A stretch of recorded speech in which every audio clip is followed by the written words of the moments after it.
Acts 16:13. Why did Paul seek a place of prayer on the Sabbath? It was decades after the resurrection. Paul, the great apostle to the Gentiles, is far from Jerusalem, far from Jewish tradition, deep in pagan territory, and yet, on the Sabbath, he's looking for a place to pray. Why? Acts 16:13 says, "And on the Sabbath we went out of the city by a riverside, where prayer was wont to be made." Wait, this is after the cross, after grace, after the resurrection. So why is Paul, God's chosen messenger to the Gentile world, still honoring the Sabbath? Because the Sabbath wasn't abolished. It wasn't changed. It wasn't replaced with Sunday.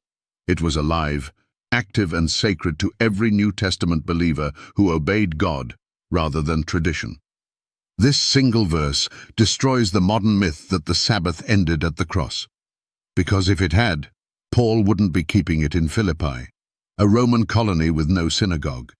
He wouldn't be searching for a place of prayer on a day that supposedly no longer mattered. But it did matter.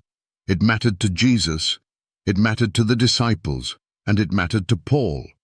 Some say he was just trying to reach the Jews. But there were no Jews in Philippi. There wasn't even a synagogue. Paul wasn't evangelizing Jews. He was worshipping his Creator. And on what day did he seek that connection? The seventh day, the Sabbath. Not Sunday, not any day. The same day God sanctified in Genesis 2:3. The same day etched in stone in Exodus 28:11.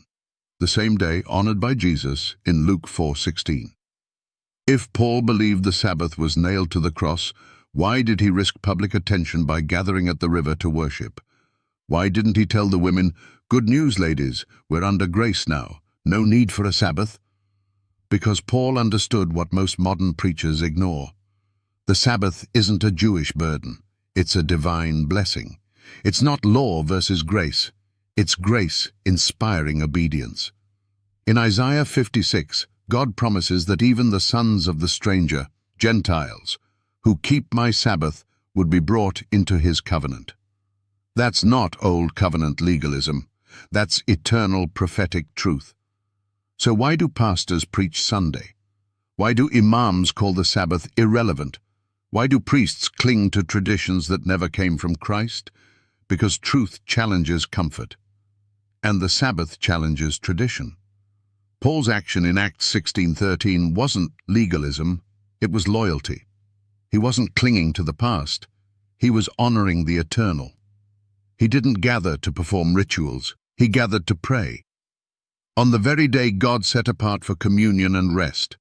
This wasn't an accident, this wasn't culture. This was conviction. And here's the challenge.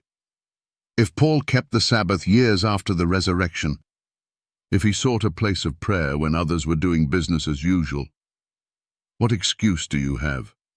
Because Acts 16:13 doesn't just record history, it exposes hypocrisy. You say you follow the Bible?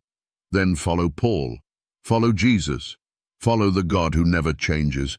Don't claim to love truth while clinging to Rome's invention. Don't hide behind grace to justify rebellion. The Sabbath still stands.